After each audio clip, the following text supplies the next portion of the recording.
Tonight we're jumping into our new series called Invested, and I'm so excited to be able to share with you guys tonight.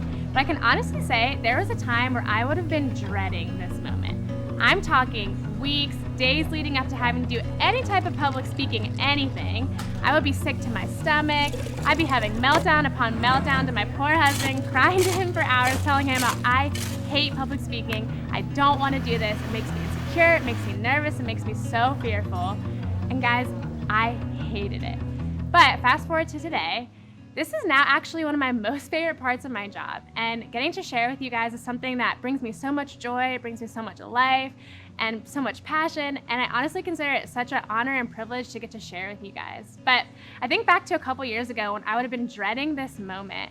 And I am so grateful that back then I had people in my life who spoke truth into my life. People who had gone before me, people who had to face their biggest fears too and said to me, Caroline, don't let this fear you're facing be the reason you quit this job that you feel like God has called you to.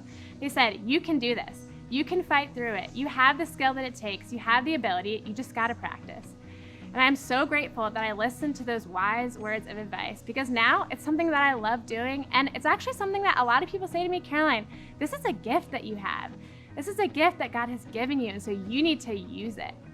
And I think what's crazy about that story is I think about what if way back when, a couple years ago, I would have quit just because I hated public speaking. I didn't want to have to do it. I may have gone the rest of my life having no idea that this is actually a gift that God gave me.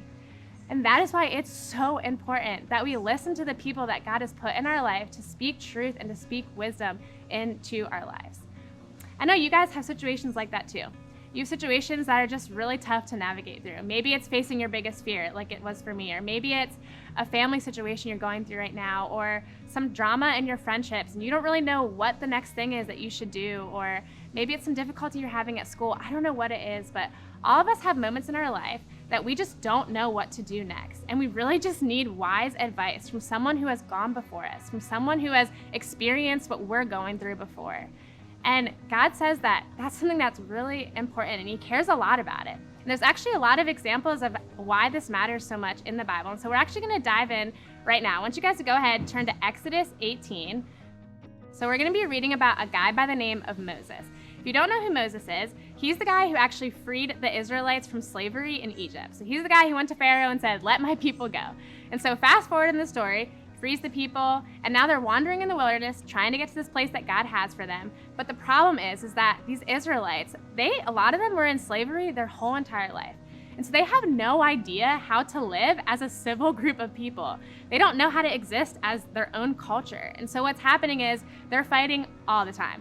Lots of drama, lots of arguments, lots of quarrelsome moments. And so every time they have these issues, they take it to Moses. And that's what he's having to deal with. So that's what we're picking up. We're picking up in verse 13.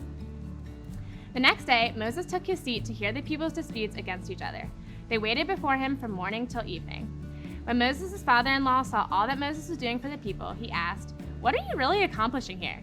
Why are you trying to do all this alone while everyone stands around you from morning until evening?" I love how he just calls him out in this moment, like, what are you doing? Moses replied, "Because the people come to me to get a ruling from God. When a dispute arises, they come to me, and I'm the one who settles the case between the quarreling parties, and I inform the people of God's decrees and give them His instructions." Moses goes, "This is not good. You're going to wear yourself out, and the people too. This job is too heavy a burden for you to handle all by yourself. Now listen to me, and let me give you a word of advice, and may God be with you. You should continue to be the people's representative before God, bringing their disputes to Him, teaching them God's decrees, giving them His instructions, showing them how to conduct their lives. But select from all the people some capable, honest men who fear God and hate bribes, and appoint them as leaders over groups of 1,000, 100, 50, and 10, and they should always be available to solve the people's common disputes, but have them bring the major cases to you. Let the leaders decide the smaller matters themselves. They will help you carry the load, making the task easier for you, and if you follow this advice, and if God commands you to do so, then you will be able to endure the pressures, and all these people will go home in peace." Thankfully, Moses listens. He listens to his advice, followed his suggestions, and he chose capable men from all over Israel and appointed them as leaders over the people. He put them in charge of groups of 1,000, 100, 50, and 10, and these men were always available to solve the people's common disputes. They brought the major cases to Moses, but they took care of the smaller matters themselves. Okay, so that story might not seem like a huge deal, but guys, it actually is. And what I love so much about this story is that God used Jethro, Moses' father-in-law, in his life as someone who had gone before him, someone who had experience in leadership, to speak into Moses' life and help him figure out what he was going through and make it better. And it's an incredible moment that shows us that all of us need someone who has gone before us to speak truth into our lives. It's so, so, so important. But what I want you guys to notice about Jethro and his relationship to Moses is that he wasn't just any old person speaking into Moses' life. There's 4 really distinct things that I want you guys to notice about Jethro. The first thing is this. He calls Moses out. He calls Moses out. He says, what are you doing? This is not working for you. And what I love about that is that he doesn't just tell him what he wants to hear, he tells him what he needs to hear. And so all of us need someone in our life who are gonna do that for us too. The second thing I love that Jethro does is he calls out Moses' strengths. He sees that Moses is a really strong leader. And so he says, you should still handle those major disputes, those major issues, and just give the smaller ones to other people under you who you also see leadership in. But make sure you keep those bigger ones for yourself, because he's saying, like, you're a good leader and you'll handle those well. So he calls out his strengths. The other thing that we see with Jethro is that he clearly has Moses' best interests at heart. He talks about how this is gonna wear Moses out if he keeps going like this. And so he says, don't do that. I don't want you to burn out. I don't want you to get worn out. And so we see that he cares about him. And the last thing we notice is that all of the suggestions he makes are rooted in godliness.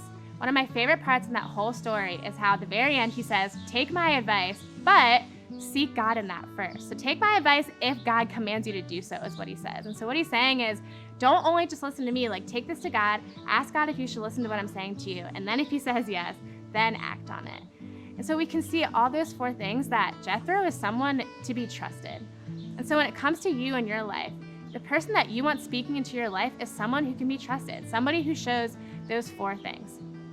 Now you might be wondering, okay, I get it, I get why it's important, I get the kind of person that I want speaking into my life, but how do I actually make that happen? Guys, it's actually really simple. It might not be easy, but it's really simple. I'm gonna give you 2 steps. The first one is look around in your life and ask yourself, who is someone in your life that you want to be more like? I know for me, for the mentors and the people that invest in my life that I have in my life, that's exactly what I did. There's actually a lady who I knew, and she was someone who almost every time I talked to her, she could just spit Bible verses off the top of her head, or she would just randomly start paraphrasing them as she was talking in everyday sentences, and it became so obvious to me that she had hidden the Word of God in her heart. And I knew that that was someone that I wanted to be more like. It inspired me to know God's Word as well as she did. And what I did is the step 2 is I sat down with her and told her that. I told her what I saw in her, told her I wanted to be more like that, and then I asked her to be my mentor. And I said, I want to be more like you in that way. I feel like you're someone who could speak a lot of wisdom into my life. Will you be that person for me? And yeah, it felt a little uncomfortable, I'm not gonna lie, but honestly what was really cool was her response. And she was just so blown away that I would ask her to be that person for me. And she talked about how she was so honored and so privileged to get to do that. And it was a really cool moment. And now she is someone who has given me so much wisdom and so much knowledge through many hard circumstances I've gone in my life since she's been in my life. So guys, I want to encourage you, look around, who's someone you want to be more like, and then step 2, make the ask. Guys, it is incredible how God uses other people in our life to show us what to do, to tell us which direction to go, to give us that wisdom and guidance and perspective that we need. So don't miss out on the opportunity to be invested in. Today, go ask somebody to be your mentor.